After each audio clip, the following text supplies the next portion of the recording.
对，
他会偷藏很多酒。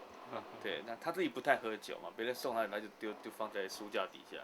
那我就趁他不注意的时候喝掉，他也不知道，瓶子丢到外面去，他也不知道做了很多坏事。小时候，对。然后他小时候管我们蛮严的，就是说，他都会早上叫我们到5点起床，叫我们起来读书。那个时候怎么5点起来，怎么可能在读书？对，看到爸妈回去睡觉就开始继续睡啦。然后他醒来就从后面这样很用力这样打我们，然后我们每个都这样子，就变成神经，笑得很，就他的管教方式这样子。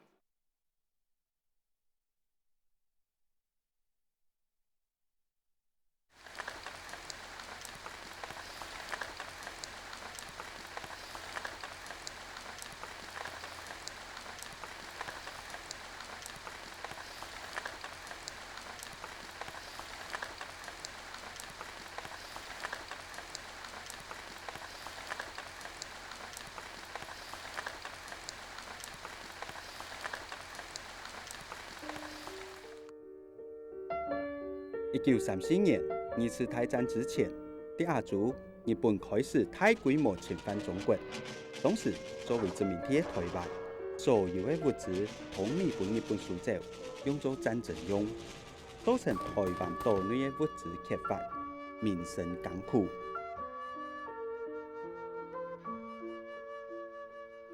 李球的童年就喺啲俩大时代度。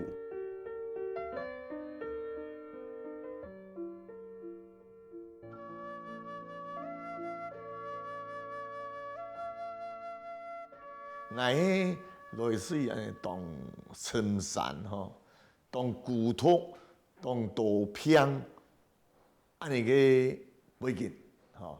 我成长过程当中，看到一当多穷困、痛苦、不平的。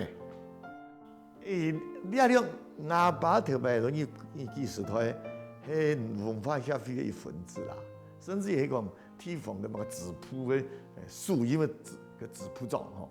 总战以后吼，因为当摩托里啊，当荒谬哦，都受了一些严白的事件，所以某事体咯，对我家庭带来一太个冲击，一太个伤害啦。所以我对我阿爸吼，一直对佢有一点不谅解。所以讲佢个行为，当我老外个行为哦，讲个脸上哦，我像连到种研究在去讲，迄我今年我不隐秘讲有乜个出招的关系，迄个显目。啊，你迄新嘅迄有影响，更我无法讲。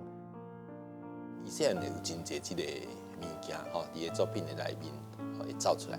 第一就是因爸爸，吼第二就是因妈妈，第三就是伊家己，吼因爸爸是因为即个抗日，所以伊的遭遇吼，真特别，即个内面吼，当然是一个北极星的人物，我想讲这方面吼，对李乔嘛有一种迄个真大的影响，甲真大的一个感受。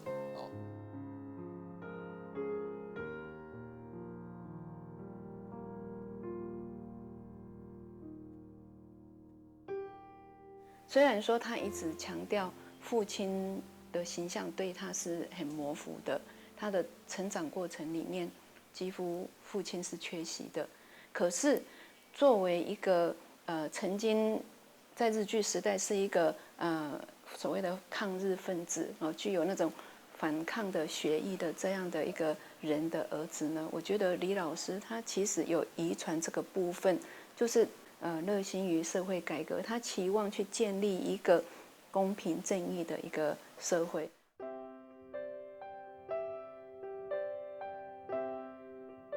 二次大战结束了后，李乔要拄好伫国民学校毕业。那时节，李乔老爷会争取升学的机会。后面进入了太湖专业学校读书。那时节，一专业读书，一专业学参的。就伫了呢，完成了其初中3年的学业。毕业了后，考入了新竹师范学院。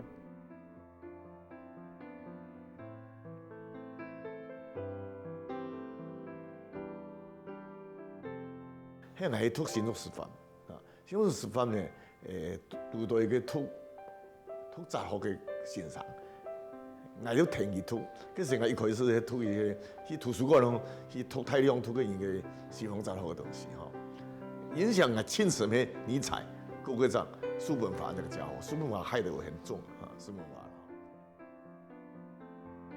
喺師範學校嘅時節，李喬讀了眾多有關哲學嘅書。兩面成為了李喬下後創作嘅主要養分。師範畢業做兵轉來過後，3年未開始了李喬20年做先生嘅教學生涯。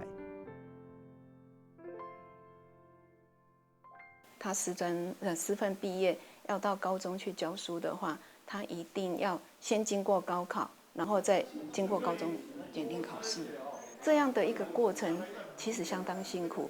那在這個過程裡面呢，他甚至有一段時間把頭髮都理光，然後每天晚上就在學校裡面吃便當，一直讀書。那也弄到什麼中腦過勞，手都會顫抖。那這樣的一個過程呢，其實我們如果說從另外一個角度來看，當然是他想要去改善他的生活，而且最主要是當時他如果沒有通過高中教師檢定考試的話，他可能就沒辦法在苗農繼續教書下去。所以一部分是生活的關係，那另一部分呢，我們從這裡面其實也可以看到李喬的那種生命的毅力。他高中教師檢定一共考了3次，前面2次都是作文不及格。作文無及格嘅學生嘅，然後才變成了台灣文學嘅重量級作家。作家嘅經驗生命力，啲咧完全表現出來。喺苗農嘅這段時間度，李喬20頭教書，5頭寫作。很奇怪的是啊，很奇怪。這裡有，我左邊我記得坐在這裡面，那我沒有這麼多樹，這還沒蓋。我這個是我人生當中一個非常重要瞬間，因為早陽一來啊，前面的那個山水，那個山的很亮啊。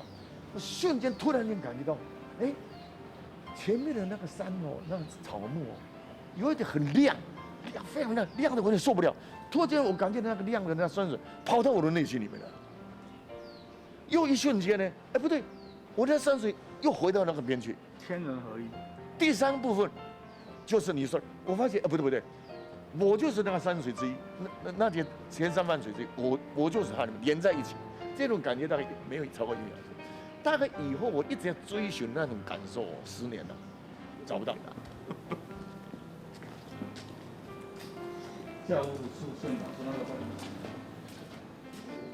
李乔在我们的成长过程里面，就像弟弟妹妹讲的，其实我们对他的印象其实很大的一个影像就是所谓他的背影。那我印象里面有就是讲说，他常常在他的书房里面写作，然后他常常写到他忘记开灯，那其实书房是暗的。通常我们都会从楼上下来的时候，都会发现说，哎，书房里有人。然后你往里面看的时候，就是他的背影。那你会觉得讲说，哇，好暗哦，他都忘记开灯。那我们就偷偷的跟他开了灯，也没说话，我们就走下楼。那他继续写，那我也不晓得他到底有没有发现说，哎，有人帮他开了灯那样子。从佢嘅書寫創作，喺60年代，李喬漸漸嘅出頭天，背面李喬陸陸續續得到眾多嘅獎。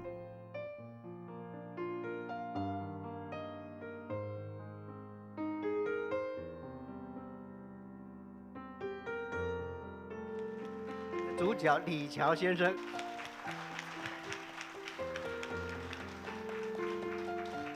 民国50年代出现一个后浪推前浪的李乔，在这里。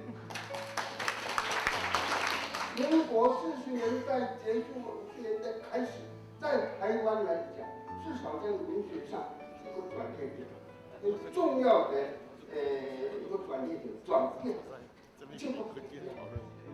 78年有一个夜读李乔的那个，很高兴。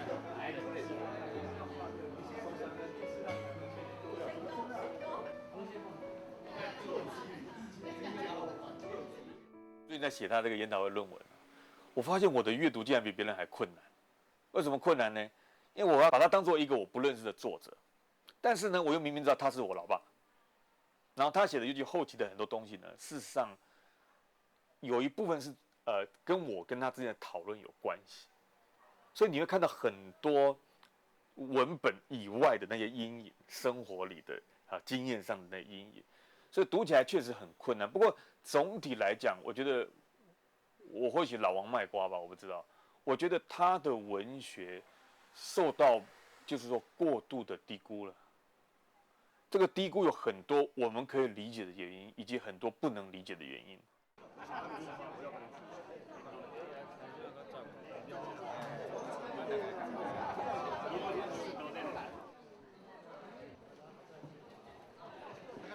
睡着了。台湾文学作品里面有太沉重的一个历史背景在里面，有太沉重的一个社会意识在里面，所以对一般的把文学当作是一个美感经验的一般的读者来讲，会觉得说台湾文学作品是相当沉重的，他们都不是说你可以拿来当消遣的读物来阅读的，所以这个部分呢，其实也是很无奈的事情啦，就是说它是整个文学教育，还有整个传播媒体，还有我们整个的一个国民的一个人文素养这多方面的影响，造成台湾作家是被忽视的，或是不被看见的。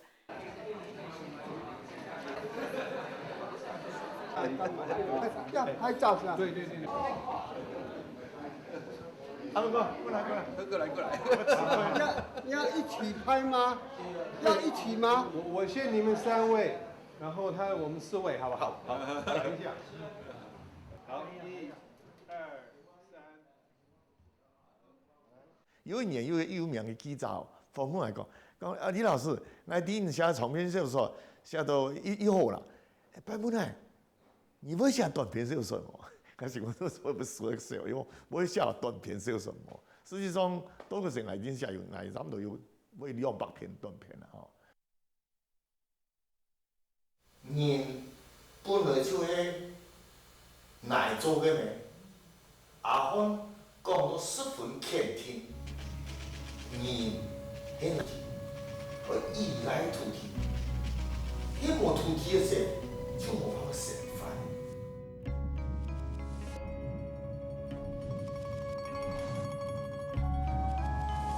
1980年，李蔻完成了《寒夜三部曲》，这是本人公认是当代台湾太河小说中具有史诗气势的作品。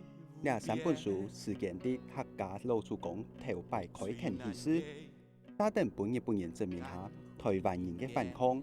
到2次大战结束了后，经过8年，将水写出台湾历史中无本人关心过的上面神法。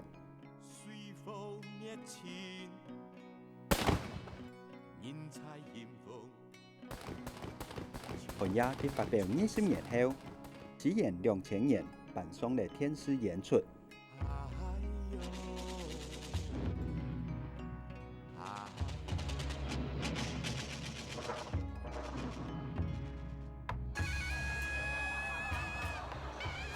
2006年年中的李蔻73岁，得到国家文艺奖，也是台湾文坛的最高荣誉。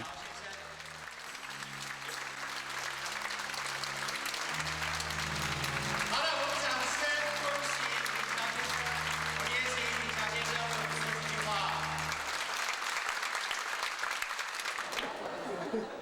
好，请李蔻先生为我们说几句话。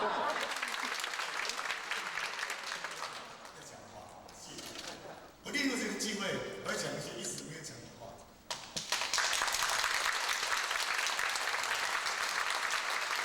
我对孩子很抱歉，我一直在我孩子旁边，但是我知道孩子看是我的背影，一直背着我，我对他们很抱歉。我是对身为客家人，没有用客家话有所创作，一个我的过失。母亲节就没有看到。没有喊住，没有听。我没有业主就不错了。没。有牛肉不错，这个部分你就把它接到这边来，接到这边来。那充电器不是用电池啊？这也有电池，也可以充，有时候可以用也可以用它变电器这样。这个应该声音在这边。在成长的过程里面，他有花相当大的时间是在写作嘛，所以我们其实看到的很多时间是。父亲是关在书房里的，那我们在外面就鬼混，那所以说我是觉得他曾经有写过一篇文章，好像是讲说他对于我们成长过程，他自己不在场那个愧疚啦。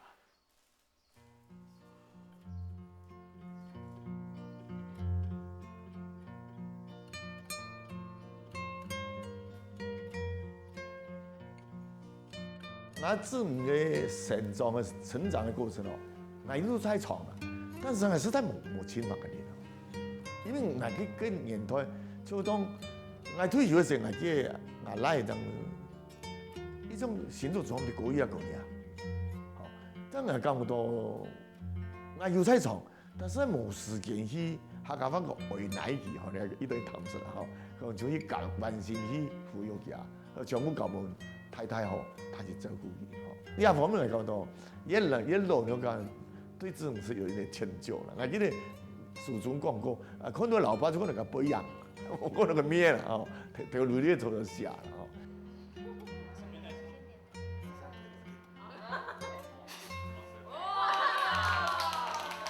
蛮厉害的。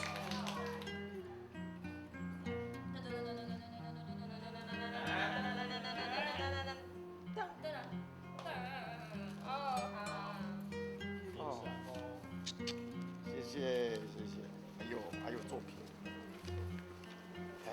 怎么样？里面有说明书了。谢谢，这个要保存着。像，我牙齿没有这么好。因为爸爸也是老师嘛，所以他对于我们的教育当然就很重视。那从小对我们的要求就是在功课上啊，要能够顾得好。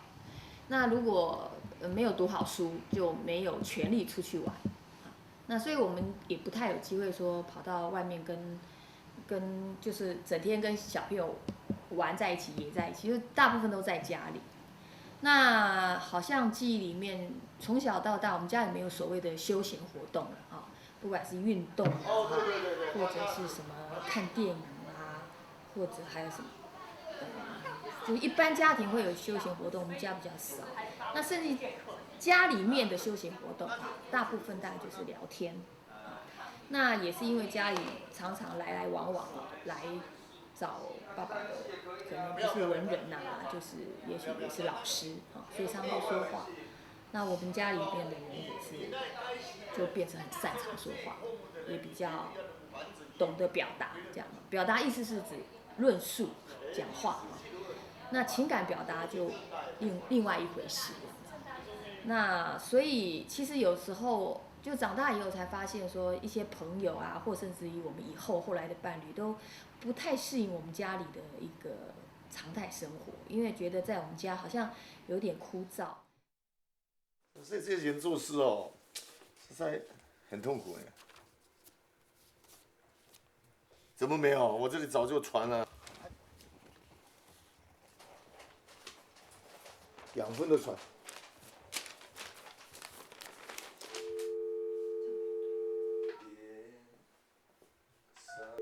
奇怪的，先把它过他，他竟然是空号。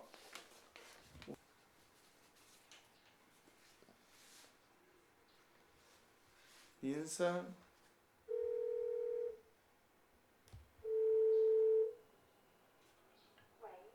哎，奇怪，喂，请问你这不是传真吗？哎，哎。我太太刚我结婚第1年就回去过新年，这个新嫁娘回到这个家应该是就是很新嘛或怎么样的？不是的，我爸这个大年初1早上9点吧，就在1楼，按照每一年的那种习惯，这个不知道几点就在底下讲，哎，孩子们下床，准备吃早饭了，怎么样？他就说他那种方式就是以他的一种步调、一种方式去营运这个家，让他步调保持那样的速度、那样子的活力。但是就是说，这种东西可能对于我妈妈或者我们一般家人来讲，有时候觉得就是说，哇，我们真的没办法像那个样子。来也好，摸也好，一个专业会涂个东西哦，全部有个特色，不能穿前发财嘅安尼个条路啊。像我睇摸嘅吼，我從細講我風風雲泉啊，沙天樣，所以從小立志，我想當護士嘅一條線。像今天他叫做沒有精神影響的一部分的不濟哈，那就是多多事啦。你係真嘅係可以嘅，但天嘢我好奇蹟啦，好奇蹟咪冇辦法。大家細來我哋讀下嚟嘅，讀人哋學習咩？咩讀到按讀寫，將來拿到學位，就有可能係什麼的，有可能係會問題嘅。這個無意中本嘅影響，對個現實人生嚟講，可能沒有。不過我都希望佢能夠財長不斷啦，人生嘅態度上，至少我一面，我一生人哦，寫嘅費事怕有做啦，睇嘅人生態度，睇方向，係冇落過水啦，沒有污染啦，那這一點，政策是非分明，呢一點可能我社會呢方面會有點影響哈。我是不相信，我是這是上帝給的。那我講這個，我希望他給他聽。10年以後有一天，陳桂全他們報案，因為中國的山東地很高，那天下雨又刮風哦，要到路的時候有一個很高的山，一般兄弟啊，他講是同一塊土地。一走到那邊，眼前就一片血海嘛，還我命來哦，還我們這很正常嘛，一個殺手的，他一段時間一直唱國語政府，對啊，漂流過來的啊，他最平靜會生存，而且呢，他本來生存以後他被人使用，這段時代改變，他沒有這樣。印象中我算是家裡面第一個出外讀書的人。所以我印象裡面最深就是說，當我確定是要到台中就學之後，我記得爸爸他自己跑到鎮上去買了個大皮箱，然後他就自己很安靜的在幫我整理我的行李，甚至說他怕說，我東西會不會掉，所以他好像也去詢問人家。我印象裡面他好像用蛋白，然後把墨汁倒到蛋白裡面。然后混一混之后，他帮我名字写上去，写在皮箱里啊之类的这样子。好，那时候我也很奇怪，他很安静，我也很安静的看着他做这些事情这样子。离家的第1个礼拜，他很不习惯，他老是觉得好像听到我在叫他，甚至他有的时候会回过头去讲说哈，隐隐约约好像听到好像这大女儿在叫他那样子。反正是在这个孩子有危难的时候，好或怎么说，他所表现出来是那种很全方位的对孩子的那种关心。那平常他其实常常是，你会看出他作为一个人和作为一个父亲之间那种冲突，会觉得好像你没有一个是一个一般的人的成长经验里面一个很稳定的父亲的那种形象，不是你看到是一个头角峥嵘，好像刺猬的一个人。对，然后他在跟周围的东西在征战、在纠葛，然后在很激烈的互动，这个感受是蛮深。我想我的姐妹们可能感受也很深。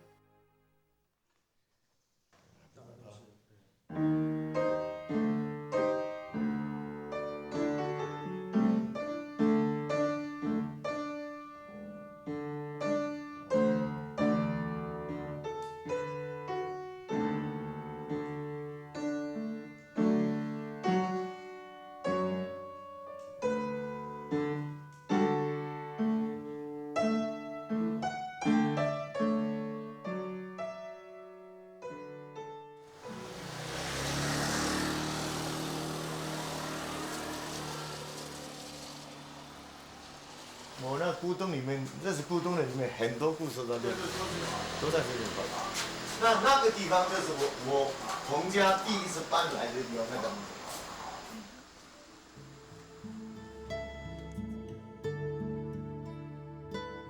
1982年，李克伫苗栗农工退休，除了专心写作之外，伊每当关心渐渐发展嘅台湾民主运动。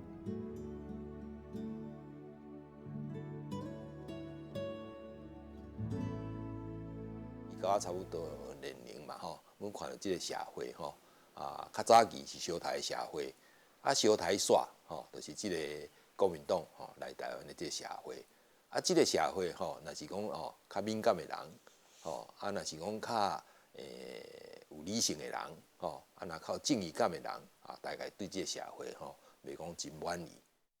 在我们当时那个年代里面，我们的周围其实听到的东西、听到的话、听到的故事、听到的事件，其实大部分都是同样的。可是我们家会有不一样的声音给我们，说，例如说可能有一些所谓的党外的声音，对一些事件的说法，好，我们会发现说，其实这中间其实有这么大的不一样，啊，甚至有这么大的落差。但是在这个部分里面，爸爸给我们很多不同的声音，那他也让我们去看到说，他其实并没有要我们或者讲说逼我们一定要接受这些东西。可是他就是在他的谈话里面，或者让我们知道讲说，他的一些做法里面，他的概念，他的观念是这样。伊参加过80年代嘅党外运动，到了90年代，台湾嘅政治情势渐渐嘅开放，当时嘅李克改变了写作嘅方式，啲小说改变咗对当代社会文化现象嘅批判。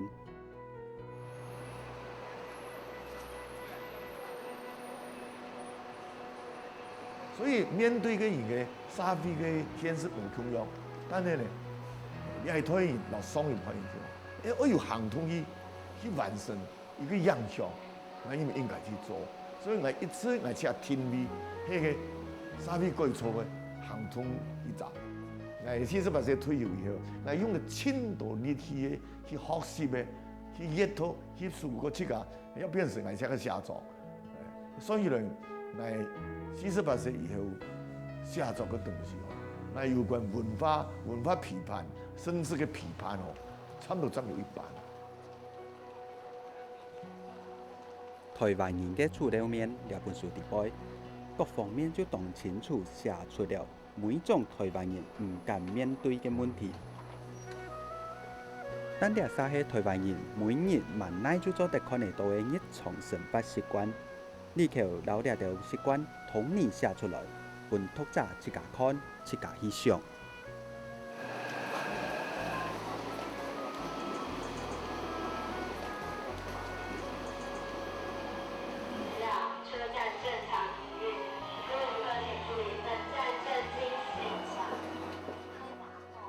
它跟这个地方的社会文化、历史互动之后，产生很特殊的心理状态。你会看到是一个，就是说有这个地方特性的一种心理。我觉得他会看了很多东西，所以他会写什么，丑陋的台湾人那种大家都骂的书这样子。那我觉得那个其实就非常就是属于一种批判性的心理学的一种东西。对，我觉得它蛮特殊的，然后不是一个科学性的，而是一个属于比较像是哲学式的探索，尤其是黑暗面的东西。包括头上不是要看，那本书放在你那音箱可以吗？可以啊，没有关系啊。哦，对，你要送你回来看。好，理教的人吼，就是爱行这个钢索啦。啊，行钢索就是爱管真悬的所在，爱看下骹，看会到真济物件。理教的这个做法是安尼。啊，钢索是真危险，一般就是讲规规矩矩行。伊若有力量的时阵，在钢索顶头跳起来啦，吼。我想伊就是即款性格的人，吼。啊，伊绝对无规矩矩行路的人啦，吼。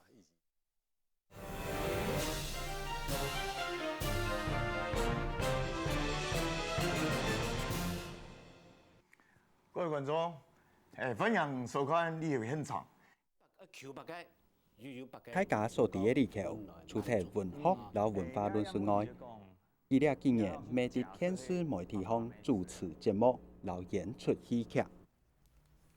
至少你提讲求证有一个很多拍屁的个警察啊，每个观点门的销售所以呢，吼，上下人吼对啥物接触动多，你有个发现讲，一个东西吼，xã會當中嘅通力，個通力媒體是一個當有啲東西。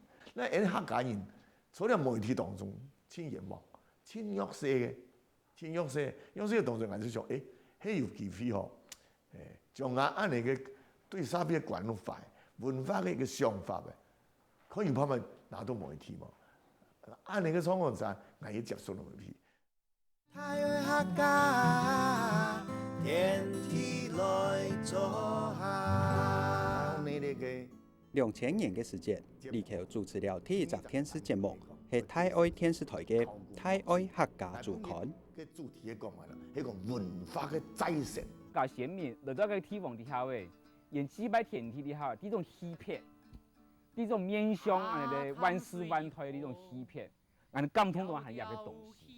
所以最後一個啊，有前途可待，亦可顧。最先接觸嘅係你嘅泰愛嘅客家週刊啦，吼，佢做得非常的書名層的，係個社會當中當善良嘅一般點點嘅做嘅努力付出嘅一片。按你個做非常重視啊，因為唔好被排斥啦，所以做到可能也屬實啲同好。 就按你慢慢的進去。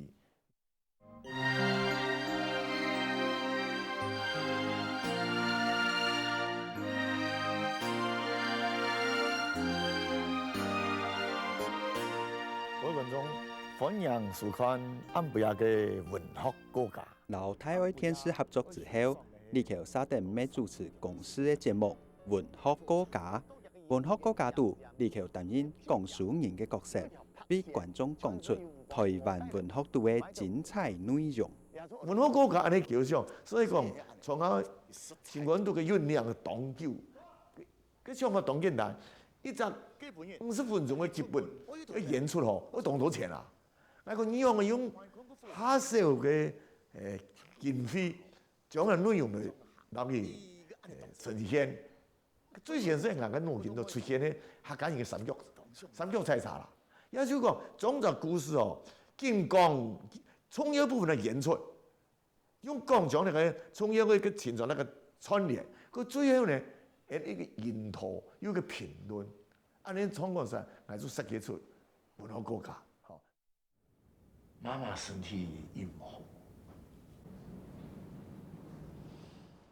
后生时，李乔是参加话剧嘅演出，过了技生员单纯嘅教书，留写作嘅成法过后，没想到才有机会伫天使戏剧组担纲演出。出来，我啥的？我是海洋咯，寒啊下啦，寒怪。唔可以啦，我不會去啦。咁就身體又較好啊。係要啦，係啊。我想哈，做對老李喬老師看下做下嘅媒體嘅工作，還有一個非常大嘅關鍵，就講李喬老師本身佢唔單止喺文學創作當中，佢嘅文風也好，還係講佢嘅形式、佢嘅主題都非常嘅多變化。啊，實際上日常生活中嘅佢本身做一個非常好奇，啊對知識嘅追求非常熱情嘅人。故說呢，我感覺李喬老師表現出來做一個本人知道講。佢非常有法力，一個法力係咪表現出佢非常神通、非常靈快嘅嗰種口語嘅表達。我想喺做影像工作，口才好是呢個係一個非常基本嘅條件。相較留其他嘅文學家，係你講其他作家來比較，我認為李喬老師佢有一種非常卓越嘅口語能力，嗬，係一個非常重要，佢要發揮在影像工作方面表現到按出是一個非常充態嘅原因。呀，就因為文學含啊冇力量啦，你文化的理論也依然對現代嘅生活嘅老百姓有影響，利用媒體嘅真好利。我想我有多少經驗，所以我就行上呢條路。那個年代，台灣的農民在知識分子的結合或者領導之下呢，去對抗日本。久久沒見面，在電視上看到他的時候，有時候我們就會互相打個電話，說第幾台有爸爸，要不要打個招呼這樣子。好，那都是我們自己私下的開玩笑，也沒有跟他說。其實我們就慢慢看到他的年紀的變化。我們電話裡面也會常互相聯絡的時候，就會跟弟弟妹妹講說，哎，這一次拍的好像有點老，啊，開始老了。非常嘅恭喜兩位得獎者。2007年1天，李喬得到校委會頒發的終身成就獎。總統閣下、行政院長、李主委、各位評審先生、各位在座嘅長輩，今日所以感想不如講，利用嘅機會咧，我做一個感恩感謝。實際上根本嘅拿兩個獎，我係一個代表聽聽。政治逃不掉，政治是逃不掉的。你要逃政治，政治不请你。同樣嘅道理，媒體呢是逃不掉的，逃唔得咧。媒體做唔得咧，你我接觸佢，我去參加。客家呢個人呢一點講非常需要。媒體呢個東西啊，佢可以變一個火把，佢可以將一個撐出一條光明嘅路，也可以火燒屋嘅。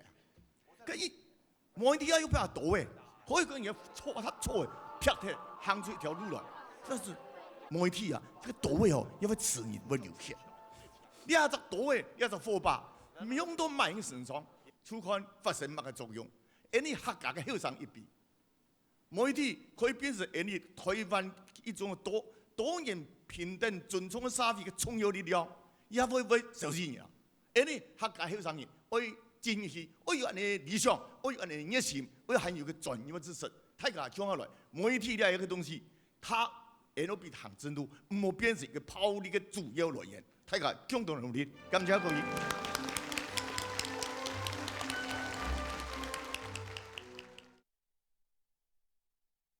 很有趣啊！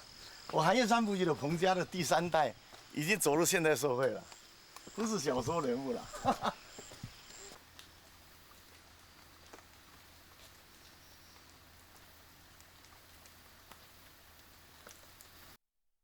他常常说生命是阴暗的，是黑暗的。那因为生命是黑暗的，是一个所谓痛苦的网，他想要突破这样的网，所以他会有很多很积极的动作，他有很多积极的行动。譬如说，他内心隐藏了很多他童年的伤痕，他的家庭背景所造成的阴影，但是他要去突破这样的一个阴影的时候，他透过写作，他认为说写作是一个治疗的一个过程。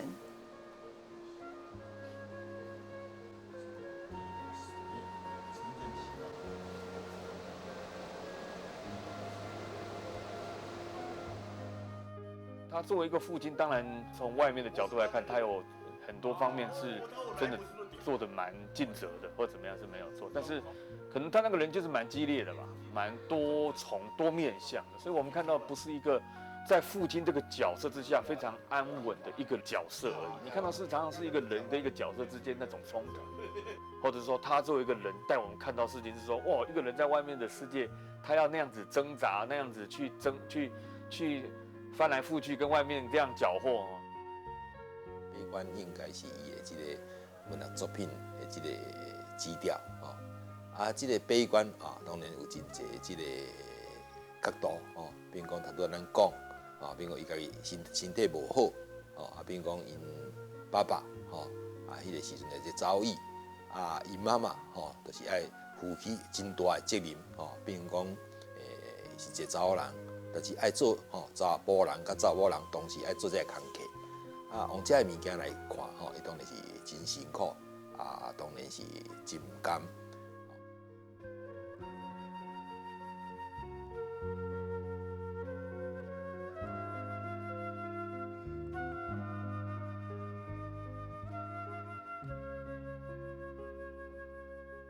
我现在一种，因为我身体唔好，随时都有准备讲要死掉啦，所以我有一个讲法，那是很有趣的一个想法。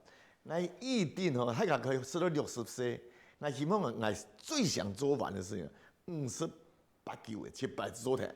因为我说了70岁，我希望做70岁要完成事，我希望67、8的就完成了。还有一本长篇上面写，就很多咒之环，就猪啊，诅咒的咒，还发的猪哦。诸事啊，法师不允许用到猪啦哈，咒之环。那个就要讲一个讲法，多年的一个 TV 哦，台湾人不管呢，好多人客家人、原住民都一样。那有一个讲法了哈，还有一个本人猪的一个民族，被诅咒的民族，我一直有这个概念了。所以说，那边就说呢，就一个插带哈，台湾那种精神面来反省。为什么今天台湾人有这个样子？好的，不好的，不好的，怎么样从这里面脱出来？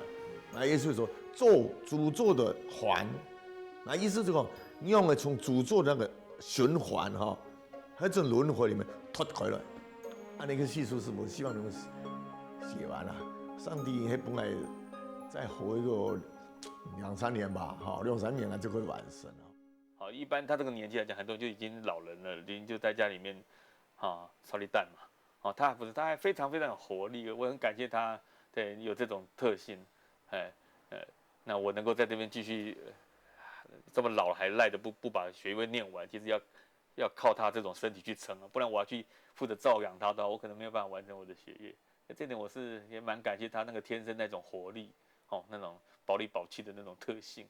那种暴露狂式的诚实，不是为了他自己，是为了周边这一切的事情。有一阵子，有几年，其实不见得这么常跟他见到面，因为其实他常常就是活动很多。我们曾经还开了车回苗栗，然后他不在，然后我们就跟我们家挥挥手，爸，我们回来喽，我们又回来台中了。对，就是会。他的行动力一直都比我们当孩子的都强。啊，其实我嘛定来有甲伊劝，讲你安尼吼，即个吼身体吼，迄累坏，吼嘛是有咧来讲这个代志。但是感觉上啊，伊敢若吼，有愈做吼身体愈好的样子啦。我是感觉有这方面啦吼。啊，这方面到底吼是迄个是伊的精力的浪费吼。啊是应该是行正确的路，吼，这就真歹讲。啊，我想路是无毋对啦，但是要用偌济即个吼偌济力量落去即个方面，啊，我想即个都是问题。跟你个老鹰会不差，因为我是去买了丰盛，我到了中了，再话嚟嚟，我快乜事的，有一隻，用用啊，原來盆茶，咁盆做嘢都幾久就所以講你老爺盆茶全世界都看過，我都知道佢。人的一个行为是受到生的本能跟死亡的本能两个在互相的抗衡、互相的激荡所产生出来的一个生命的意志。那他因为有这样的一个体认，他可能不像别的人可能就说我一直沉溺在黑暗之中，但是他要去突破这个黑暗，他从黑暗之中呢，其实他是要冒出生命的火花的，甚至不是火花，是火焰，是那种生命的火焰。所以这个积极的行动，或是他的对待朋友的热忱，或是他对文学、对社会运动的一个投入，其实刚好是一个悲观的人生观的一个反动，一个从这里面所产生出来的一个反作用力。所以你交这方面吼，伊真悲观，但这方面吼，伊真勇敢。啊，想到啥，伊就要做啥。啊，伊都无一样吼，想讲艺术人啦，啊，大概就是这款性格的人。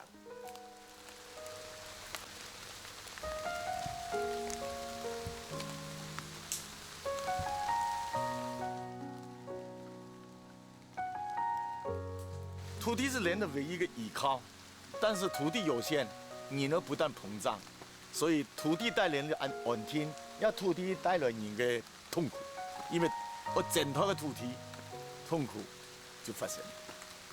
还有这死亡、疾病，死亡、疾病都到贫穷，这个就造成一个痛苦的庙，痛苦的瓦，啊，大概我说的大概是这样。